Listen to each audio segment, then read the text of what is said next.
അത് പഠിച്ച നമ്പുരാൻ സാധിച്ചു. അപ്പോൾ എന്തായാലും അതിൻ്റെ തുടക്കം കുറിക്കുന്നതാണ് ഈ വീഡിയോ നിങ്ങൾക്കായിട്ട് എത്തിച്ചേർന്നിരിക്കുന്നത്.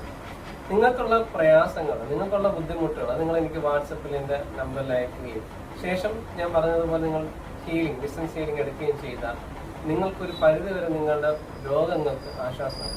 എന്ന് വെച്ചാൽ ക്രിട്ടിക്കലായിട്ടുള്ള ബുദ്ധിമുട്ടുകളോ അടിയന്തരമായി ചെയ്യേണ്ട കാര്യങ്ങളോ ഒന്നും നിങ്ങൾ ഇതിനകത്ത് ചെയ്യരുത്. അത് നിങ്ങളൊന്ന് അടുത്തുള്ള അക്യുപഞ്ചറിസ്റ്റിനോ അടുത്തുള്ള ഹോസ്പിറ്റലിലോ കാണിച്ച് വേണ്ട കാര്യങ്ങൾ ചെയ്യുക. ഇത് നമുക്ക് ഒരു പരിധി വരെ നിങ്ങൾ അനുഭവിക്കുന്ന ബുദ്ധിമുട്ടുകൾക്ക് ഒരു ആശ്വാസം നൽകാൻ ഞാൻ ശ്രമിക്കുകയാണ്. അപ്പോൾ അതിന് എനിക്ക് കഴിയട്ടെ, എൻ്റെ ട്രീറ്റ്മെൻറ്റ് എടുക്കുന്നവർ നിങ്ങൾക്ക് അതിനുള്ള ആശ്വാസം ലഭിക്കട്ടെ എന്ന പ്രാർത്ഥനയോടുകൂടി ഞാൻ പറയുകയാണ്. ഇനി ഇത് ഫ്രീ അല്ല, കാരണം ഫ്രീ ആയിട്ട് കൊടുത്താൽ പലതിനും വില ഉണ്ടാവില്ല. ആദ്യകാലങ്ങളിൽ ഞാൻ ഫ്രീ ആയിട്ട് ചെയ്തപ്പോൾ അങ്ങനെ ഒരു അനുഭവം ഉള്ളത് കൊണ്ട് തന്നെ ഇതിന് ഞാനൊരു ഫീസ് നിശ്ചയിച്ചിട്ടില്ല, ഇത്ര രൂപ എന്ന് വെച്ചിട്ടില്ല.